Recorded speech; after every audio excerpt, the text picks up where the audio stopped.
everyone. Welcome to Only Lovers Book Club. We are three besties. We get together once a month to read romance and talk about it. So thanks for joining us or thanks for coming back. Couple of things before we start. We do have a tip jar if you like what you see, because we all put a lot of effort into our outfits today. Me being your Titi coming to visit you in Key West. I'm so excited. Take me to the beach, mijito. Tashai, just having like the loveliest shirt and influencer contour as well as flower crown. And Drea living her, oh wait, sorry, and martini, right? Oh. Martini? Yeah, it's a dirty martini. With les olives, just so fancy. And Andrea living her best summer life in her schmaxy Victoria's Secret bathing suit, getting all of the wonderful social distancing rays. So there you go. We are your three titis ready to take you on an island affair. You can leave us a tip in our coffee link. And if you're already in the description box, you can check out our socials. We're on Instagram for the most part. I've got links to Andrea's books, Westwood Monster Patrol and Christmas Parranda, and Tashai's website with her fantastic writing, especially one where, if you know Spanish, que es cocoto, and she went on like a journey. And that's really good. So you can check all of those links out in the description box if you have the time.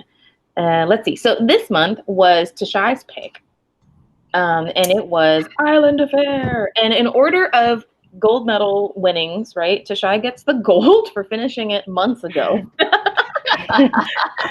I get silver for finishing it a couple weeks ago, and Andrea gets bronze. No shame here, though, for finishing it today. Bronze to yes, match her beautiful last night. complexion. She's got such nice tan colors to going match on. her fantastic tan. You ain't lying. I picked the book because I was trying to find something that would be a fun read, and I couldn't think of anything because I'm a terrible romance reader. And I was going through Chris and Andrea's Goodreads, and I told Christina I had no idea what to read, and she was like, well, here's like a list of books that I might want to read that are romances, and this might help. And I was like, okay, cool. And I found one book I really liked, and then I checked, and it wasn't going to be available until like October. And then I picked another book, and that one was also not going to be available in time. And then I was like, Island Affair, vamos a ver. And I looked in the library, and it was available. And I was like, okay, this is what we're reading. And because so here we are. I'm glad you picked it. I really like the reason it was on my list. It was because it was such a pretty. I like the cover. I'm a person who will buy a book if the cover is pretty. You will judge a book by its cover. I will judge a book by its cover, but like if it's pretty. I mean, I'll still give a book a chance if it's not pretty. Sometimes if it's not pretty, I'll read it even more. I'll be like, what's going on? What happened? What happened here? So yes. So because you have the book, Drea, why don't you go ahead and read the back to us, and then we can kind of like go around and give our general impressions with your best accent. So, no. So this is the cover, just so you can see the prettiness that Chris was talking about. I agree. It is a very pretty cover. So it says, sought-after social media influencer Sarah Vance, in recovery from an eating disorder, is coming into her own with a potential career expansion on the horizon. Despite the good news, her successful siblings and their perfect spouses have a way of making her feel like the odd one out. So when her unreliable boyfriend is a no-show for a Florida family vacation, Sarah recruits Luis Navarro, a firefighter paramedic and dive captain, willing to play the part of her smitten fiancé. Luis's big Cuban familia has been in Key West for generations, and his quiet strength feeds off the island's laid-back style. Though guarded after a deep betrayal, he'll always help someone in need, especially a spunky beauty with a surprising knowledge of Spanish curse words. Soon, he and Sarah have memorized their How We Met story and are immersed in family dinners, bike tours, private snorkeling trips, sharing secrets and slow melting kisses. But when it's time for Sarah to return home, will their fake relationship fade like the stunning sunset or blossom into something beautiful? Yeah, usually you're like, I read that book. Did you read that book? I mean, I did. I read that book. It was the I thought it was really sweet. Okay, so let's talk about like just give like our overall impressions. So, Tosh, do you want us to go first to like help kind of like jog your memory a little bit? Yeah, part of me doesn't remember this too. I mean, I remember it. I remember what happened. I gave it 3 stars because I found the main girl character to be annoying. I didn't think she was interesting enough to warrant all of the feelings that Luis expresses for her in the span of the story. She feels kind of flat. And I would not have followed her on Instagram. So solid 3 stars for me. You made me wheeze. I'm sorry. I made you wheeze. I liked Luis. He seemed cool. Like, I thought he was kind of dumb too, because he does like a lot for this chick who he just met. And he does a lot in general. Like, he does too much. There's too much like, I'm gonna save you going on, and there's too much of like her just kind of being there but not doing anything for me. Like, I liked his mom. Like, she was fun. I would have gone and eaten at his house. Like, I would have wanted to know more about that family. Everything else that happened, I was just kind of like, yeah, okay, I guess this is happening. I expected it to be funner because of the circumstances and the location, but it wasn't as like, it needed some more like sofrito. It needed some more like, speaking of taste. Speaking of sofrito and taste, I completely forgot, and I will go ahead and include it in the thing on the top here. Andrea also has a cooking channel. Woo! Where she's going to teach all you whites how to cook Puerto Rican food, but also make it vegan. Yeah. And so it's called Veganissimo with Andrea, or Veganissimo con Andrea. And so far, she has taught us how to make asopao de bolita con bolas de gandules. Right? Asopao de lenteja. Asopao de gandules con bolitas de plata. There you go. I couldn't remember. I was like, gandules? I forgot the word for gandule. I was there. I ate a lot of capers. And yum. And then the most recent episode, she's gonna show y'all how to make sofrito and make a nice side of beans.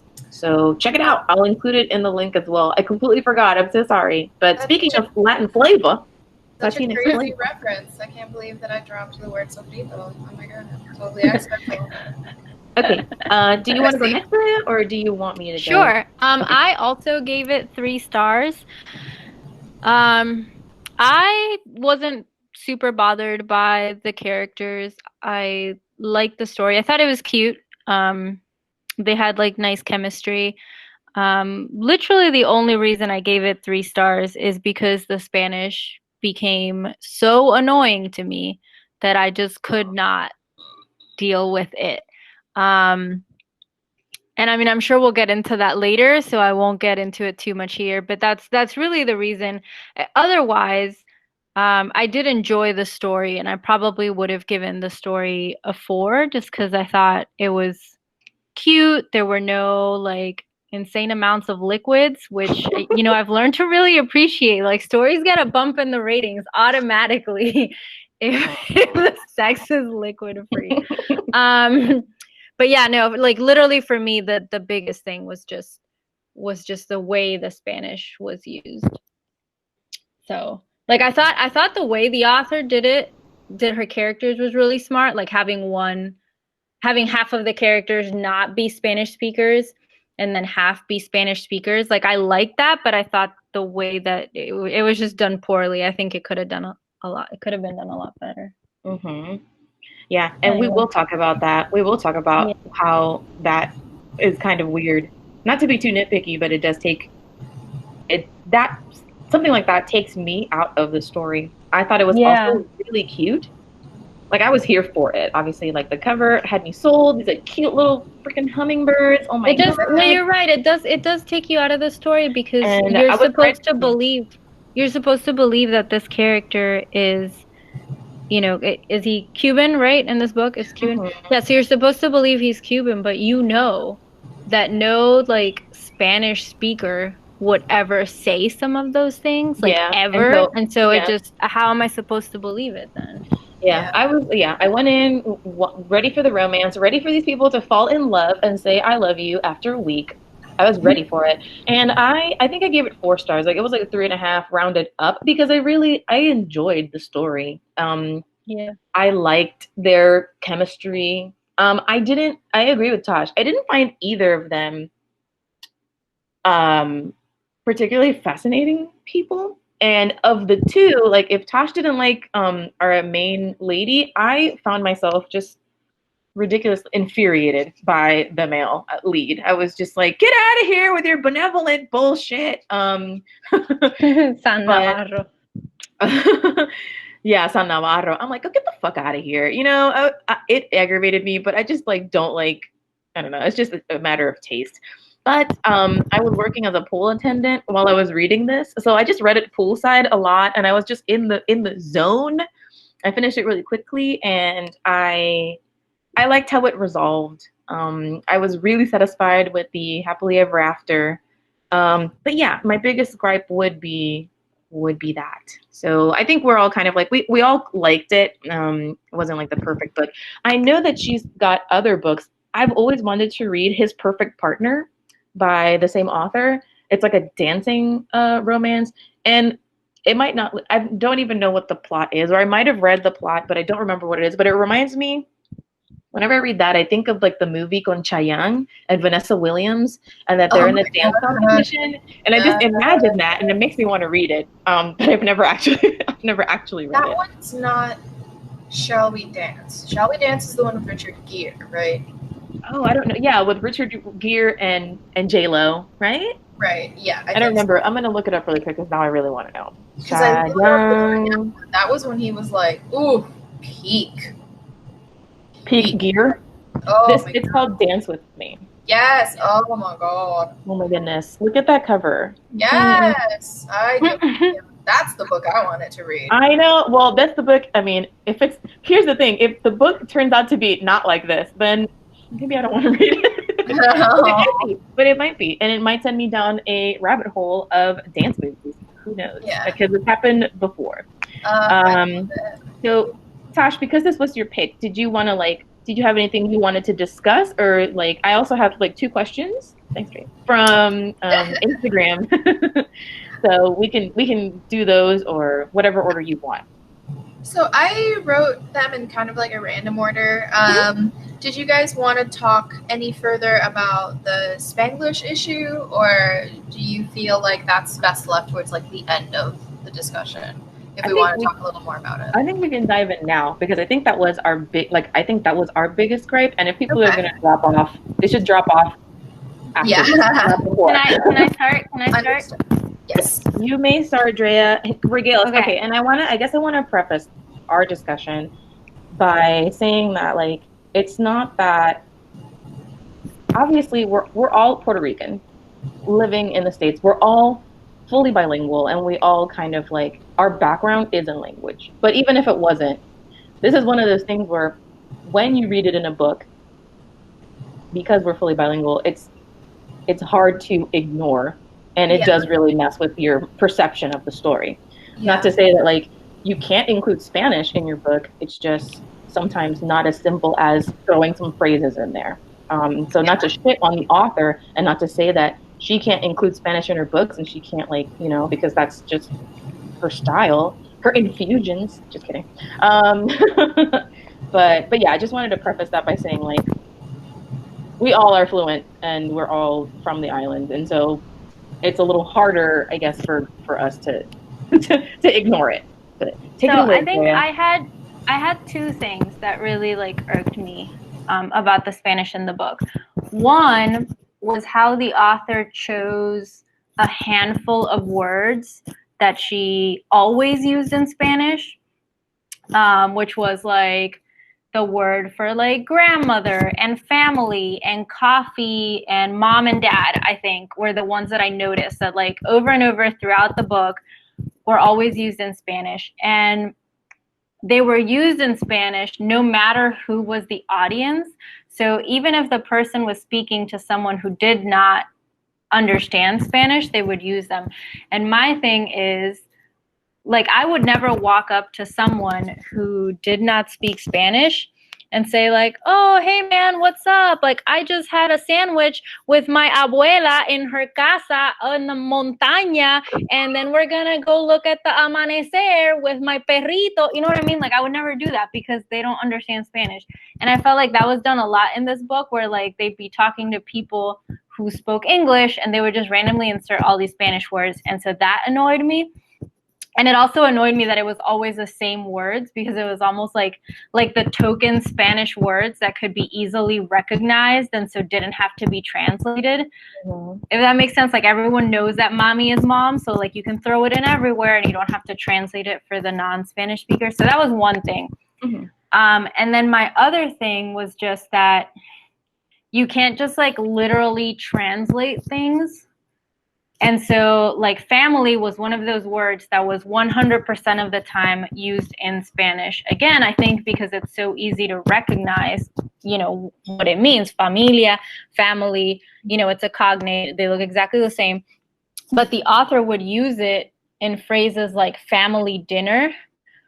She would say like familia dinner, and that is not only grammatically incorrect, but you would never say that. Like if I was going to say that I was having a family dinner, I would say like we're having, I mean, if you were going to do it in Spanglish, then you would say like we're having dinner en familia at mm-hmm. least, you know, and flip, because otherwise it's just like incorrect. And nobody would ever break up a phrase like that anyways. You would just say like either the whole thing in Spanish or the whole thing in English. But that was something that like irked me, because they referenced family dinner so many times as familia dinner. And I'm like, this is not a thing. This does not exist. Nobody talks like that. And so it's like Chris said, like it would take me out. Like these people are supposed to presumably speak Spanish with each other all the time, you know, but here they are saying these things that don't make sense. So I don't know. It just, those are the two things that most annoyed me, was just the hand picking of those words that were 100% in Spanish all through the book, and then the directly translating things that didn't make sense when directly translated. Got it. The one that got me was whenever I would read, what's the guy's name, Luis? Whenever he would say my papi and my mommy. What the? My papi and my mommy. I need to call my papi. What? And I think like Chris and I were talking about this earlier too. Like I think authors who don't naturally code switch in their regular life think that it's just like, let me pick random words in the sentence and swap them out for Spanish, when that's not really how it works. Like usually when you're code switching, you either do like whole sentences or whole phrases, right? Because you switch because there's a better way to convey that idea in the other language. But it's almost never like one word. You know what I mean? It'll be like, oh, like, oh my God, how are you guys doing? Like, I'm so frustrated. Mi novio me está volviendo loca. Like, I don't know what to do. You know what I mean? Like, it would be like a sentence. You wouldn't just take like random words. And and on top of that, and this is not like just her. I feel like this is very common whenever there's Spanish. And on top of that, I guess the presumption is that everyone who is in the book is fully bilingual, right? Yeah. And so, but they're not. First of all, no, they're not. I mean, I think that Reese's family aren't. I don't know if they're fluent in English or anything, but Luis and what's her name? I forget the name of the girl. Sarah. Luis and Sarah for like reasons that we need to talk about. They're both presumably fluent in English and in Spanish, and still they make kind of like the same mistakes. So it's hard to kind of like reconcile it, because if he's fluent in, at least him, right? If he's fluent in both languages, he wouldn't be making those mistakes. If he didn't know how to say something, the switching would still be different. It would still sound, he would be stumbling a little bit more. Yeah. I just think that, it's really weird. It's one of those things where it's like, it's one of those things where you just stop reading and you're like, nobody talks like this. What is going on? It was awkward. It would make me, laugh. Yeah, it's what made me realize that like we're not the audience for this book. Yeah, we're not. Like you know what I mean? Like the audience for this book is people who don't speak Spanish but want to fantasize about finding some like hot Latinx boyfriend on their vacation to the beach. You know what I mean? And they're gonna get a thrill out of all the little Spanish insertions. And that's to me, that's who the audience of this book is. Yeah, well, and it's kind of American-born Latinos too, who it's like, oh yeah, this is a book that has a Cuban lead, like representation, who might not be fluent because they were born in America. Because that's like the J-Lo effect of like, yeah, J-Lo's Puerto Rican, but it's not organic for her to code switch because she grew up speaking English, and so I wouldn't expect her to know the hurdles that occur that cause the code switch to happen in the first place. Like, I wouldn't expect her to understand that. I wouldn't expect Selena Gomez to understand that because both of them are fluent in English. So I got hung up on the same things because, like, I code switch sometimes during specific circumstances. And, like, I have to call me mama or I have to call me papi. I don't say, I'm going to call me papi. I'll say like, oh, I was talking to papi the other day, because to me, that's his name. Like, I grew up calling him papi. I grew up calling my mom mommy. So it's not like I'm trying to explain to the person who I'm talking to. It's like, that's just the name that I call my family members. And it's, if you were to like try to literally translate it the other way around, it would be like, voy a hablar con daddy. Like, con mi daddy. It's just weird. So with my daddy. So there's just certain things. We lost Chris. Chris has the Dream Daddy soundtrack playing.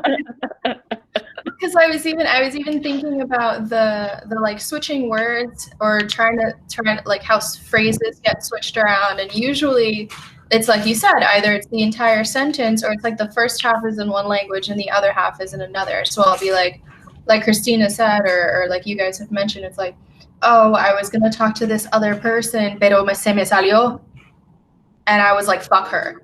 So there's like an action portion of the sentence that usually ends up being the part that I switch to, depending on what kind of emphasis I'm trying to make.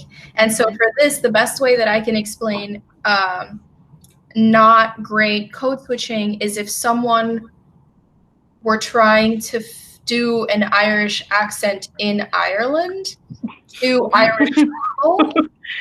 Yeah, or, you know, and you can just tell, like, that it's not natural to them. I mean, yeah, when we're watching something and there is an actor that is pretending to know Spanish, if you're a Spanish speaker, you know immediately, you're like, okay, that person clearly does not know Spanish. It's like watching, it's watching, I mean, not to shit on people, because sometimes when you know Spanish and then you move to the States and English is the predominant language, if you don't have people to practice your Spanish with, even if you do, you catch an accent. But it's like it's painful too. It's the type of painful and awkward and cringe when like you try to say Lin Manuel maintain a sentence in Spanish. You're like, ooh, he falls back on English all the time. We watched that White Del Mercado movie and he did it with White Del Mercado. He couldn't, like, you know, it's just one of those things. But even so, when you fall back on your comfort language, you don't make grammatical mistakes that way. You don't commonly make them anyway. Yeah, Lin Manuel is a perfect example. He code switches, but he doesn't do it that much. I think he does it more when he's speaking to an audience that is also Hispanic, and so to him it's also like a community thing of like, we together speak this language, and that makes a lot more sense to me if you were trying to carry that way of speaking into the book. Yeah, Because there's no Spanish in Hamilton, is what I'm saying. Like, just because he's Latinx doesn't mean he has to include Spanish in everything.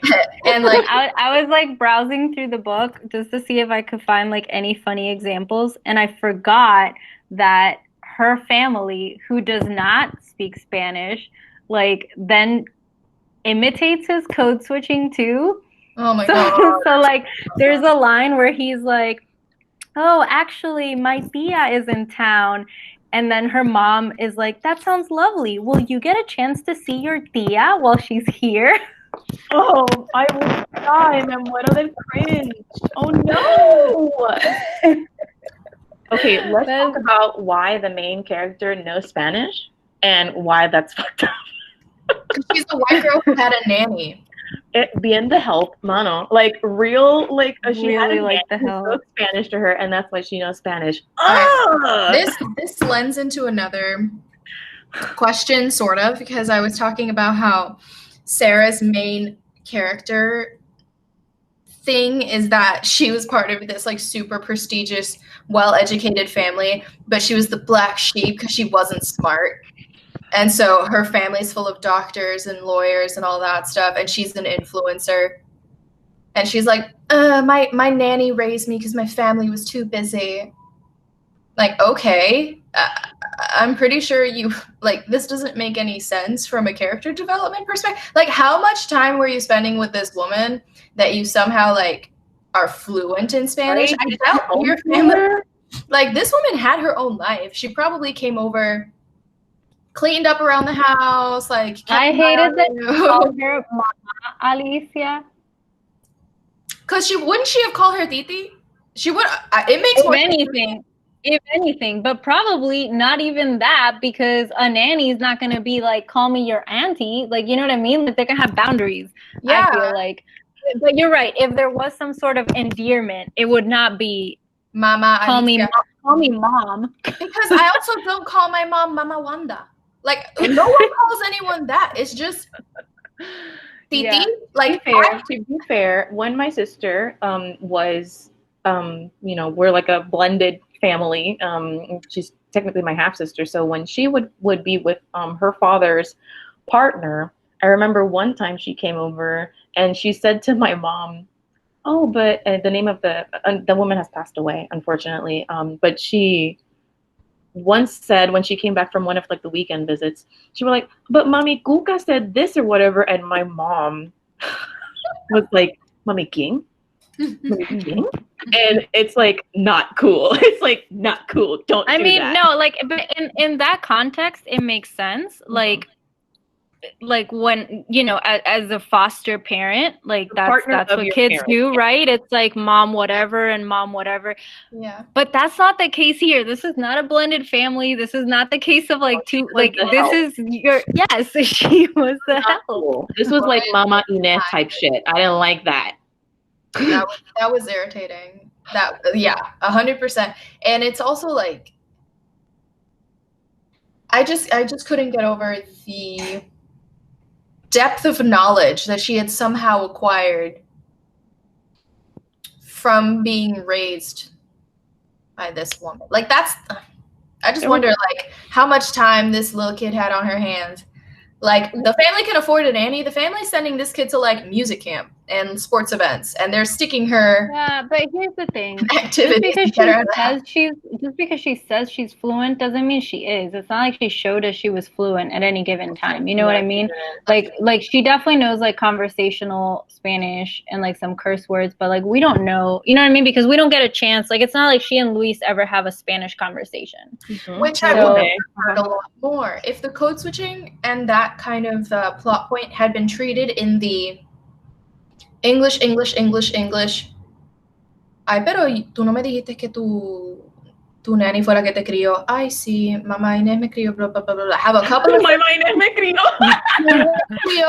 Porque mi mamá no estaba ahí. Like, if you had a couple of sentences in Spanish peppered, then that would have felt more real than whatever the fuck was going on. Yeah, she like basically. And I just want to clarify that we did all still give this book 3 and 4 stars. I feel like we're really like hating on it, but it's just like as native speakers who did grow up like speaking Spanish and going to school in Spanish, and I feel like this is something we feel very passionate about, but like we still enjoyed the book. And this is probably not something, like I said, this is probably not something that's going to bother most readers. It just happened to bother us. Yeah. And it was the biggest hurdle I had for enjoyment, because everything else was all that stupid shit. I was eating that up. It was just when he was like, I'm gonna call my puppy now. Es un mascota peeve. If I would hear any man saying anything like that, I would. I mean, you can't be serious. Stop trying so hard. You don't get impressed. I know you know that. I'm gonna start saying that. What this morning, mascota peeve? This morning, I said, I'll be right back. I'm going to have hermana breakfast. She did text me that. I got so mad. Yeah, I'm going to have hermana breakfast. Breakfast with my sister. That's how Spanish works, right? I'm having relationship problemas. Yeah.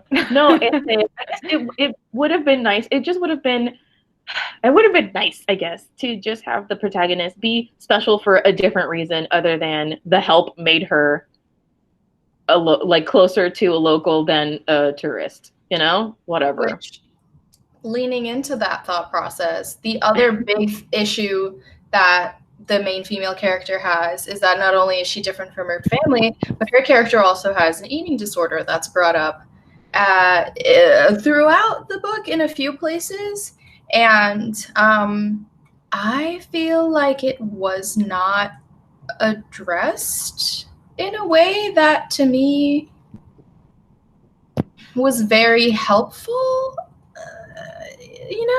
Here's my thing. I was often confused as to what the message was trying to be, because the character would get, like Sarah, she would get very mad if anybody tried to like make sure she was eating or that like she was doing okay. Like she'd be very mad, and her response was always like, trust me, I know what I'm doing great.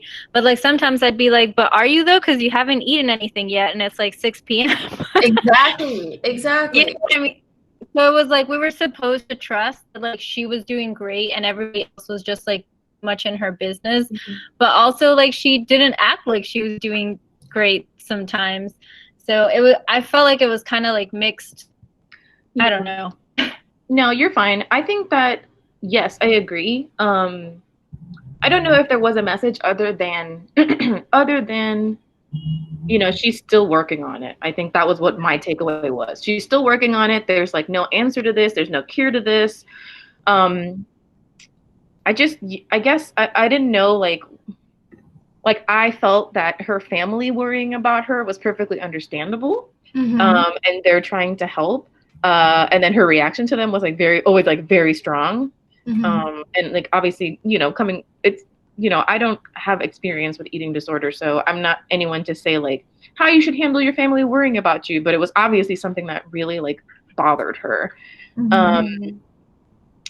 But exactly what Andrea said, we just kind of had to trust her. And I guess I don't know if the family ever got to that point. Let's put it that way. Like, I don't know if they ever got to the point where, okay, we can trust you. Or, and it's also one of those things that really annoyed me, considering Luis's like white knight situation, where it's like, do we even need to worry that she has it under control, because Luis is going to be there supposedly to take care of her and always like either take care of, her or enable her. Like I also was kind of confused as to like what there doesn't have to be. Yeah, because you would always eat whatever food she didn't want. Yeah. And so it was only a week, so maybe they'll deal with it later. But but during that week, it was messy. And I appreciated that it wasn't like a simple like, yeah, your eating disorder is cured. But at the same time, it was kind of like, okay, but like, this is a thing. Like, are you gonna keep going to therapy? Like, what's going on? Like, what's gonna happen with this? And is your family gonna be okay? Woo. Yeah, like that was her big hurdle.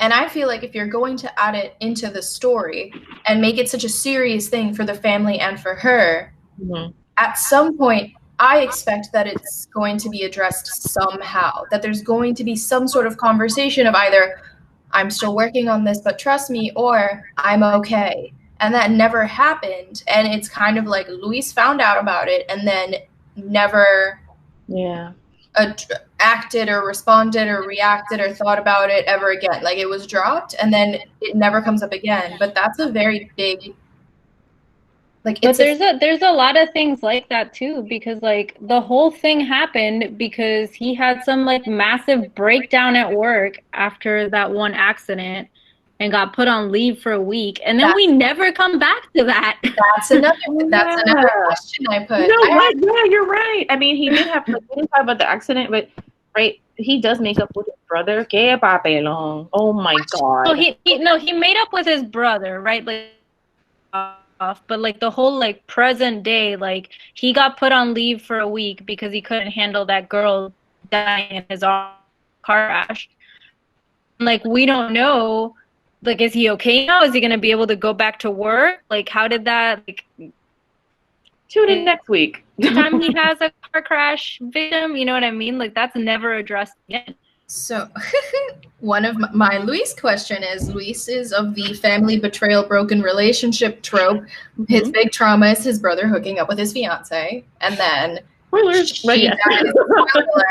and then she dies tragically in an accident, but it doesn't ever feel like it gets addressed, worked through, and resolved. It's not enough time, I think. Definitely not enough time. It's a book. You have time. Don't tell me it's not a movie. You don't have 7 hours to like try to figure it out. It's not a series that you drag on for like months. There's enough time, I think, considering all they compressed into 7 days, for even if at the beginning of the book he's begrudgingly going to therapy because they told him he had to go to therapy while he's on this break. At least it would have put it into a field, in a space where it was being addressed and he was working through the trauma. But that never happens, and instead he and his brother don't talk for forever, and then it's like, yo, we good? Yeah, I guess we're good. There's just, if so many other authors can do so much in the span of a book, you have enough time to like put your main character into therapy at the beginning of the book, so by the end of the book he says to his therapist, I'm ready to talk about this. Ooh. And that is how you put in the note that A, I'm recognizing the issue is still there, and B, I'm recognizing the character grew enough so this problem is going to get addressed, even if it happens off screen. Yeah, because I did feel like they made it seem like, okay, because he talked to Enrique, the problem is solved. But again, like, we know that's not it, because he got triggered by this thing at work. And I'm 100% sure that if he's in that situation again, he's going to get triggered again, even though he's spoken to his brother, because that's not going to undo the accident portion of it. Yep. It's like when I smell Johnny Walker, is it Johnny Walker? The like honey flavored Tennessee whiskey. Oh, girl. That's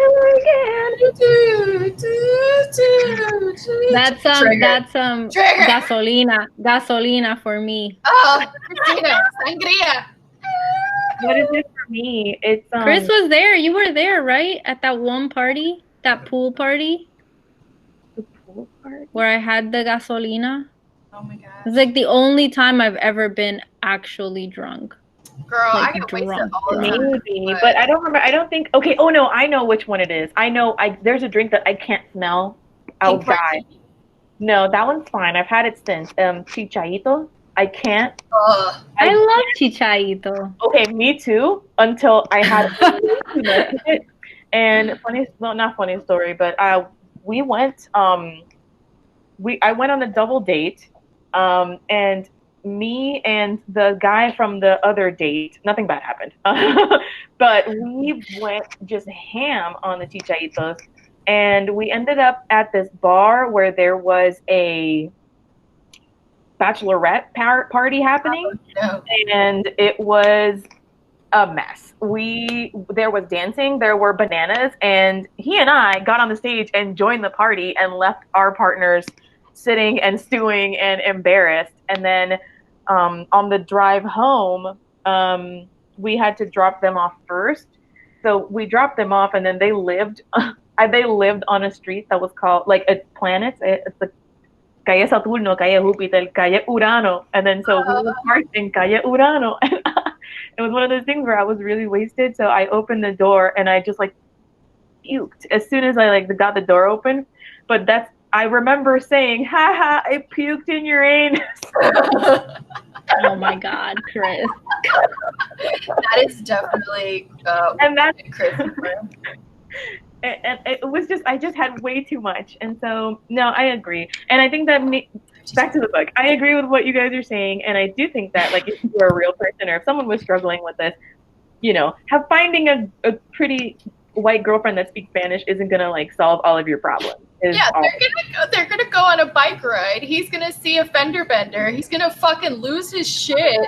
He's gonna climb into the car to try to take out whoever's in there and give him CPR. She's gonna be standing there like, "What pasó, my amor?" Right. Someone on Instagram asked, "Was there steamy beach sex in this?" No. Laughing emoji, island, like palm tree emoji. There wasn't. They had like beach house No. frolicking, but also there was like a very steamy pool session that. There's also no such thing as like good beach sex if you're like in the sand. Oh, there's that's exactly what it was like, but what about the sand? Too many variables at play. No, I think that there was like steamy beach foreplay. And steamy beach like heavy petting, but the actual sexy times happened in a very tasteful beach house, fade to black. Yeah, we rejoined them after the commercial break, after the liquids have been spilled and Drea has been spared. Yeah. Okay, how did you guys feel about the fact that this took place in like Key West, Florida? Did it feel fun? Like I liked some of the little setting bits and pieces. I actually went online and was like looking up places to buy key lime pie. Found a place that ships, so might do that once we eat up all of the desserts that we have in the fridge. But how did you guys feel about having it be placed in Key West? Because one thing I noticed is like, so it's called Island Affair. It's not really on an island. Oh, Tosh. And I was like, okay. I said, that's just a technicality. Well, so then I wondered if it's just supposed to be more because culture plays such a big part. Like it's a really big deal that he's Cuban. And wait, I thought it was an island. Me too. I'm looking up a map. Is it? Am I just? I thought it was like Vieques. It's like just like a little islandy kind of thing. It's like the very tippity tip. I mean, there's a road you can drive through. You can drive. Okay, so it's a peninsula, but Peninsula Affair would not have sounded as nice. If I can drive it, I ain't gonna get seasick. It's not an island. Fine. Technicalities. I thought that maybe it was because like it's a really big deal that he's Cuban, like it's super important and his culture is super well represented and it's like super important. But then I wondered if you guys thought the book did a good job of like making it feel like they were in this like Key West, Florida setting. I was ambivalent, honestly, to it being in Key West. It's not like I got homesick reading about it. I have no ties or attachments to Florida and or Key West. Had it been like a Boricua affair, then I would have been like, oh my God, they're at the waterfall. And would have been able to really go for it. I did like, obviously the setting kind of like when they go on their adventures, that just sounded super cool and just kind of just really fun to go on. But as far as like pulling on my like Latinx heartstrings, not really. I did want to time with the family, and I found that they were pretty. I mean, I really liked that family, but I didn't get to spend a lot of time. With them. So that was another question: was how fun was Luis's family? What were you gonna say, Drea? Yeah, it was. Oh, I was just gonna say that I googled Key West. And even though you're right, it is connected with a road, the actual like description online says Key West, a U.S. island city, is part of the Florida Keys How do you say that in English? Archipelago? Archipelago. How do you say it in English? You'd say it's C-H with a K. Archipelago. Do you? No, you don't. Stop lying to me. How do you say it? It's not architecture. Archipelago. Okay, vamos a Google. Vamos a buscar porque I will not be made a fool of on my own book club. Ivan says archipelago, but he's also archipelago. Yeah. What? Archipelago. Oh, is she so cute? Escucha. Archipelago. Archipelago. Okay, Google says it the same way. Wow. Nita. Well, I would have. I can appreciate the architecture of this Arch- archipelago. I looked up the houses. They're like, oh, the houses, the something. The conch houses. The conch houses. I looked them up. I'm like, oh, these are cute. Okay. I'm looking them up right now. Son bonita, like you can tell. Oh, I see. White people with money probably love these houses. They're very cute. Conch. I heard you say conch, and I was like, on the island. Right? Isn't that what it looks like? The American version of like the houses you would find in Puerto Rico, like in los pueblitos. Yeah, 100%. That's why I was like, oh, this house is cute. I say conch, so. I know, but apparently it's what? I'm not. No me digas que conch. I'm not saying conch. Pero escucha que así es que se dice. I know. I recognize that you're from saying that that's how it's pronounced, but I'm telling you, I'm never pronouncing it conch because it sounds like I'm telling conch to pull the lever, and I refuse. So when she talks to him, she's like, oh, so you're like what they call a conch. Yeah, God. All right. Oh, the lever, conch. Conch and archipelago. All right. Okay. Learning how to pronounce it. Hell yeah. I'm gonna do that. Okay. I thought I had gotten to the point with my English where I no longer made like CH mistakes. And because when I first came to the States, I said all sorts of things wrong. I mean, all sorts of things. But I thought I was past that until today. I was 2 years old when I learned that in my head I've been saying those two words wrong for 31 years. Guys, I'm going to turn the camera around for like a second so you guys can see the beautiful sunset that's happening outside. Oh, so pretty. Conch.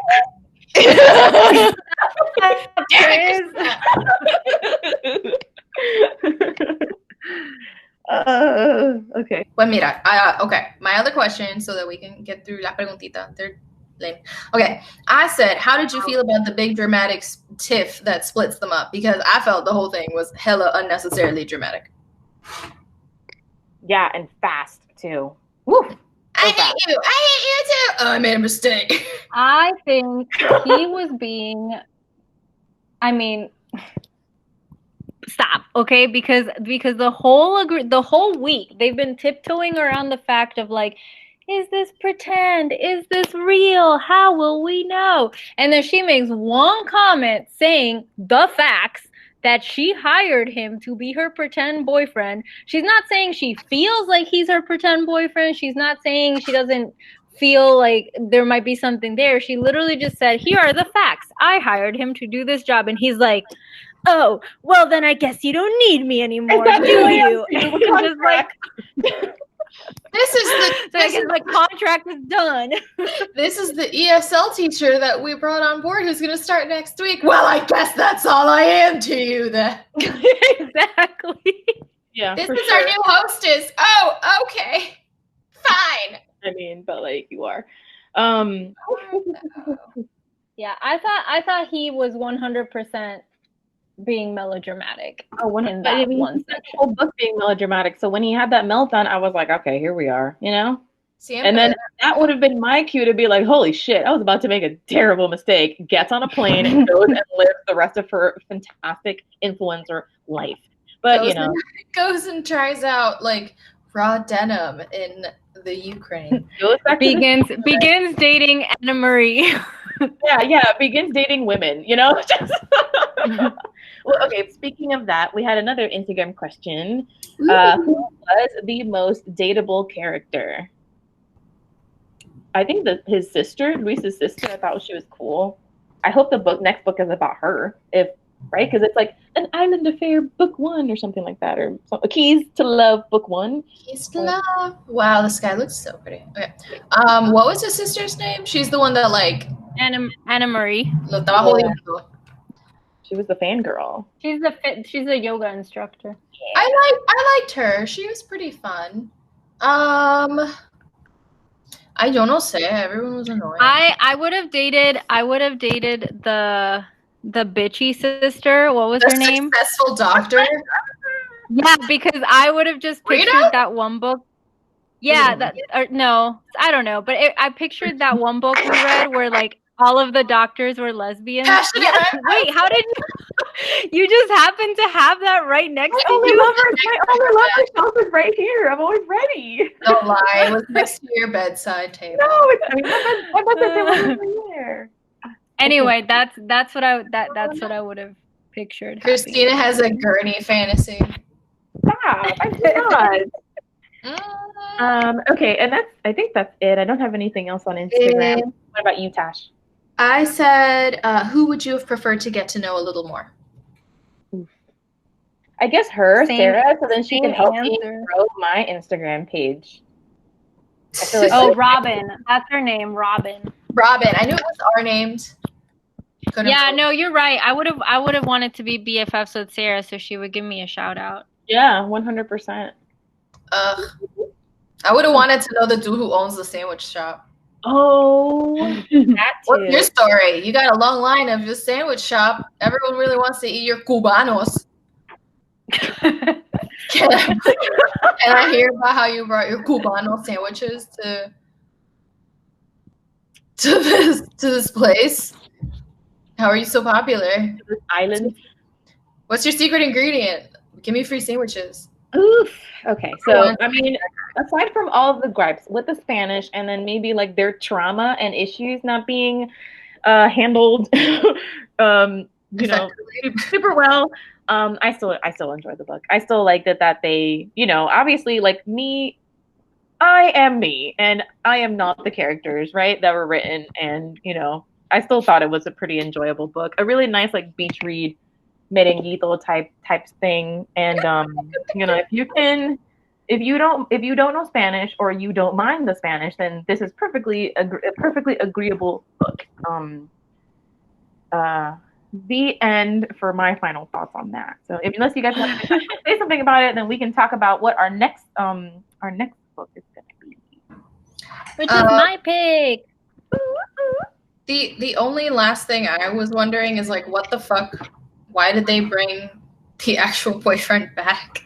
Oh my god! He didn't do it. He was like, "Hey, I'm here. Get out of here!" Because they needed him in order to have the fight. Mm-hmm. If he had never shown up, then there wouldn't have been a breakup. You 100% could have had the fight another way without bringing this dude in. So I was watching this Hallmark movie, Wilds in North Carolina, and there's this one movie where this girl hires a dude to pretend to be her Jewish boyfriend. No. He's Jewish, but he's pretending to be her boyfriend for Christmas, and he's supposed to love her. Thank you for clarifying the plot, Ivan. So he's and she has Christmas, and she like hires this dude to pretend to be her boyfriend. So her family's like, "Oh my god, like Hanukkah, we don't know anything about it," and he like teaches them to sing a song. And then everyone's like, let's take part in these Jewish traditions. And they all have a menorah. And it's this like super weird performative scene. And then the real guy shows up. The guy who's her boyfriend who had to work, who like couldn't come. No, her ex-boyfriend who she had like broken up with. And then he shows up because she had posted a photo, or she had been tagged in a photo on Instagram using her ex's real name. And the ex was like, what the fuck is this photo? And so he shows up. And she's like, get out of here. Like, like this, what is this guy? He's this friend of mine. Blah, blah, blah, blah. And it's the same deal where she basically, like, this dude gets hired to pretend to be the boyfriend because she's the family loser. And, like, it was the exact same plot. And that exact scene happened where the guy shows up. And I'm like, why are you here? But he was there even less time than Rick was in the book. Like, this guy walked in, they're like, Shut up, Rick! Merry Christmas! And he's like, what happened to this Instagram thing? She's like, misunderstanding, let's go! And then he's like, Happy Hanukkah! And, that's the end of this dude showing up in the scene. So I thought it was really... The best thing about that is that once Andrea got to that part, she writes in the chat, Rick, what the heck? And then Tashai goes, Harry Connick Jr., motherfucker. Because he plays no useful part in the drama of the book. Much like Harry Connick Jr. Yeah, he wasn't even like an issue for me. Like, yeah, it's true. That's how they had the fight. But I was reading on Twitter about how, someone was writing like, maybe like, I don't know, maybe we can skip the fight. Like there should be some other way to like, for the third arc of the book to happen. And everyone was like, and I wonder if we'll ever read something like that. I would be interested. It would really be like interesting to see. I would be curious. And I was talking to Ivan earlier today, and I'm like, maybe I should finally write like a romance novella, because I feel like I'm really nervous about actually trying to do it. But I watch enough of these movies and read enough of these books. I feel like I could probably do a fun one. And that would be one of the challenges, is like, okay, how do you push for a conflict without having to rely on like an ex or like truth being revealed, or some like kidnapping. There's info out there. I'll dig up the tweet, because then it was Rebecca Weatherspoon who she's on my feed a lot because I just like her tweets all the time. And so her answer to that was like, man, I've been dragged for saying the same thing so many times. And I'm sure there's something. But okay, so I'm okay to wrap this up. Are you? Yeah, I don't have any more questions. Mm-hmm. Right, I hope my questions were okay.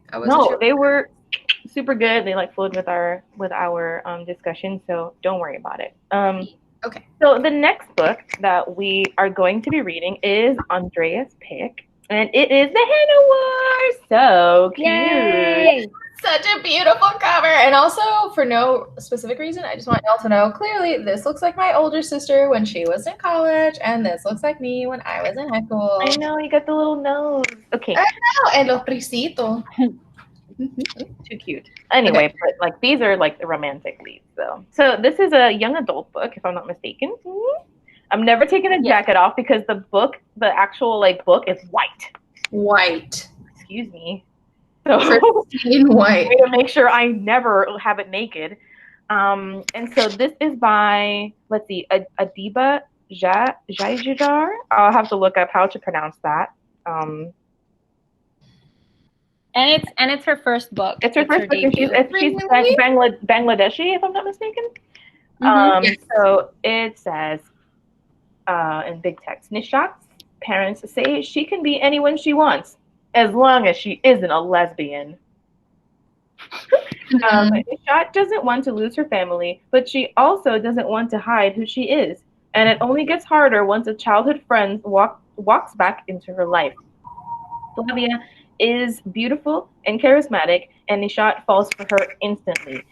But when a school competition invites the students to create their own businesses, both Flavia and Nishat decide to showcase their talent as henna artists.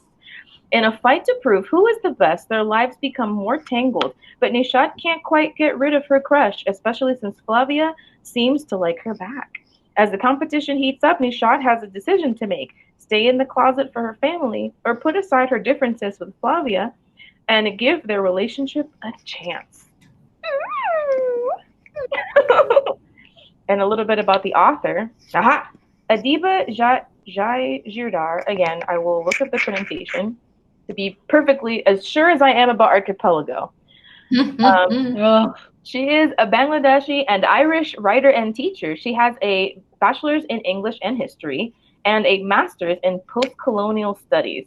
She is also a contributor for Book Riot. Currently, she lives in Dublin, Ireland, where she writes with the help of many cups of tea and a lot of Hayley Kiyoko and Janelle Monáe. Ooh, live in her best. Okay, so I'm pumped to read this, and so we'll be getting together at the end of August, and Drea will be leading our discussion. Yay! Well, I really liked this book. I liked it a lot. I've already read it, so we'll have to refresh your memory on this one too. No, I liked this one enough that my memory that you'll remember. Got it. Cool. So yes. So we'll read that in August. Hopefully you'll read along with us. If you've made it this far, cool. You rock. Thanks for sitting through that. I didn't know that conch could be said with a CH at the end. But thanks also for sitting through our gripes with Spanglish or code switching, Dr. Commander. I'm sorry. Hopefully you'll join us next month. Don't forget that you can leave us a tip with our coffee link. You can check out all of our socials.